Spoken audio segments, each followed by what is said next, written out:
one and all, I'm Alexis, aka The Soft Reader, and I'm here today to do my February wrap-up.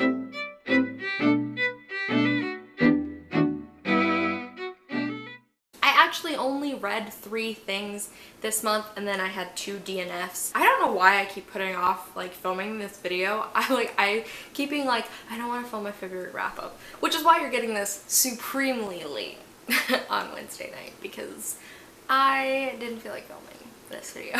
But here I am. I did not read that many things because basically I was reading a bunch of stuff and I think that caught up to me, so let's get into it. The first one I'm going to talk about was my least favorite thing I read this month. It was the first book I DNF'd in February, and that was The Fever Code by James Dashner. If you recently watched my unhaul, I'll link that down below. I recently unhauled this book as well. This book is about 340 pages. I read 300 of them, was within the last 40 pages, and decided I did not want to read anymore. Basically, for me, this book was 300 pages of children just being emotionally and physically tortured, and it was not enjoyable. But even more so than that, this book, when he first announced it, it was supposed to answer all of the questions that we had leaving the original trilogy about Wicked and Thomas's involvement and stuff like that. And I don't feel like it answered any of the questions I specifically had. It pretty much only reinforced things we already knew about the original trilogy. So I don't really understand what the point of the book was, because again, it was 300 pages of just children being physically and emotionally tortured. That was the entire thing. And honestly, some of the characters just did not behave like themselves. I ended up hating Thomas's character by the end of this, which in the original trilogy I actually quite liked Thomas. It only made me hate Teresa more, which I didn't think was possible, because believe me, I was not a fan of Teresa in the original trilogy. And then all of that combined with the recent allegations made against the author, I just didn't want to do that anymore. So I DNF'd that, gave it 1 star because I literally hated reading it. I thought it was terrible, so that was my first DNF. And my second DNF was an audiobook of the month, and that was The Sellout by Paul Beatty. This was the Man Booker Prize winner in 2016, I believe. I'm sure this book is great. I made it about 1/4 of the way through before I DNF'd it.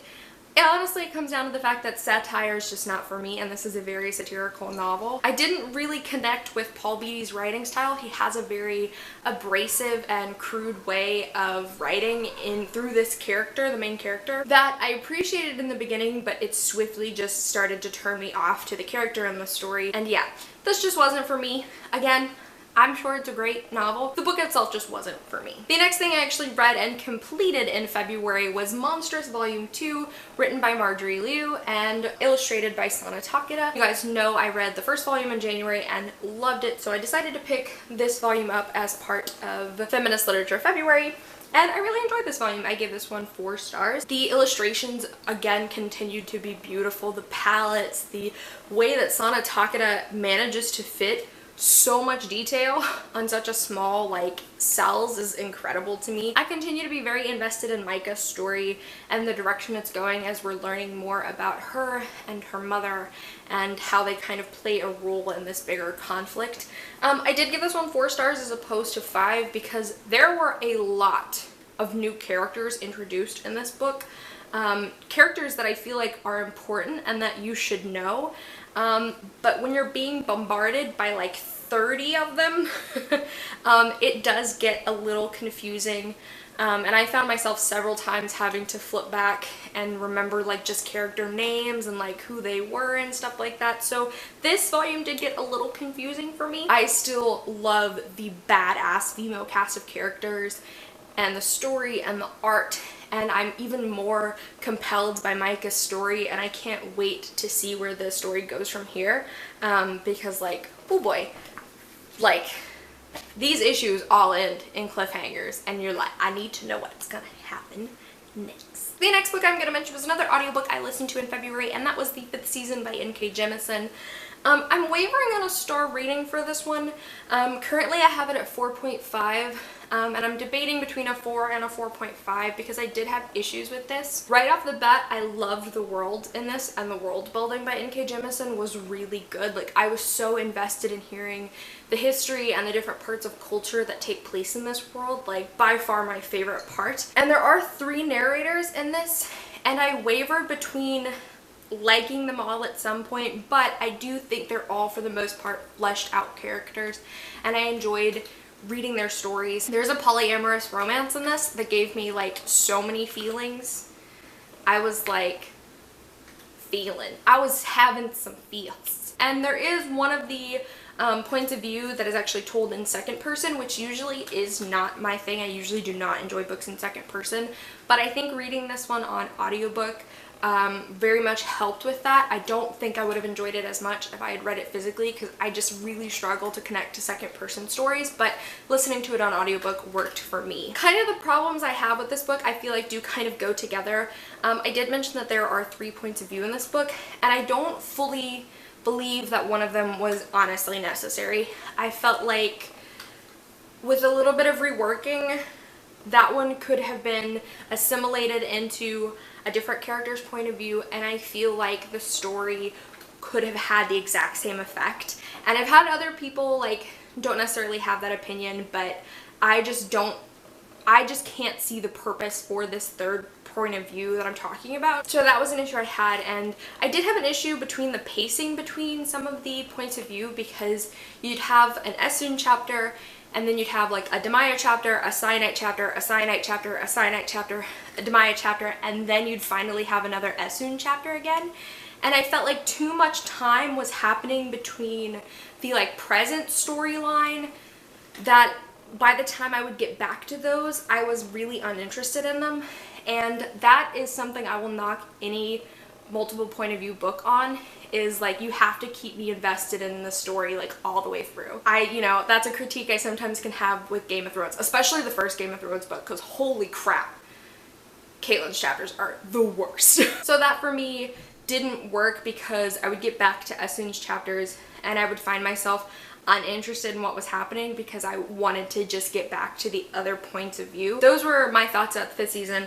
I think it's a great first book in a series, and I'm very excited to read the second 2 books, especially because I've heard both of them are equally as good. So I'm very excited to continue on with this series. I probably will do audiobooks for those as well, but some days I wake up and it's a 4 stars, and some days I wake up and it's a 4.5 stars.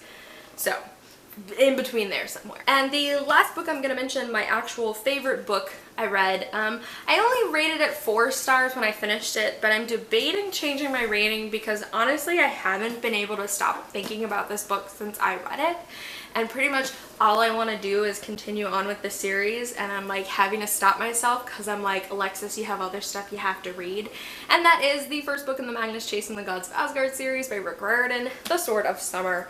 I loved this. I so strongly connected to Magnus as a main character.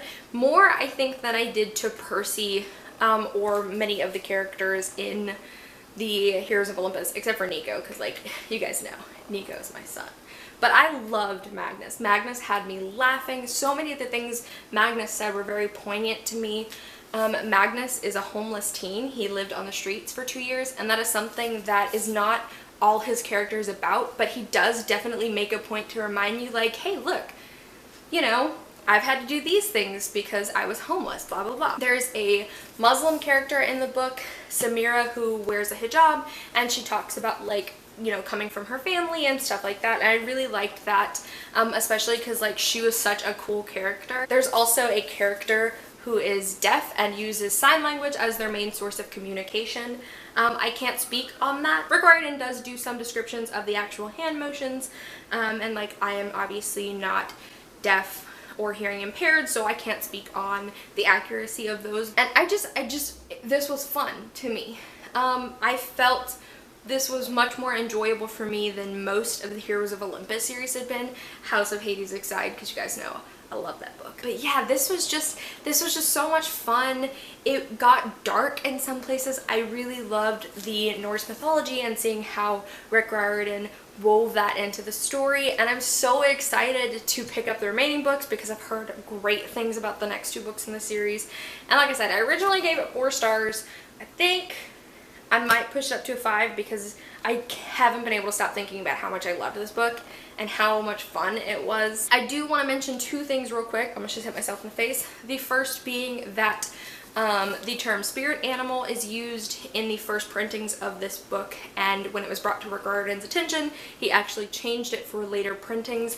For that reason, I would highly recommend picking up a later printing of this book so that you can get more politically correct language. And I also did make a tab because on page 359 there is a pretty graphic description of Magnus actually killing an animal for food. It's, you know, it's kind of played off because it's a mythological creature that in mythology is regularly killed off for food, but it does describe that, so be wary. That is page 359. Alrighty guys, so those were all the things I read in the month of February. Again, not many. I completed 2 books and a graphic novel, and then I DNF'd 2 books. I did not make it far in Pillage of the Earth, for those of you who are wondering. I made it like 100 pages in, and then I was like, this is taking me forever. I'm enjoying it, and I have every intention of finishing it. I'm just making it a prolonged reading process instead of trying to make myself finish it in like a month. So I'm making progress. I just didn't finish it this month. Alrighty guys, I would love to know what was your favorite and least favorite thing you read in the month of February. If you like what I do, I upload videos on Monday, Wednesdays, and Saturdays, and I'll see you guys soon with another video.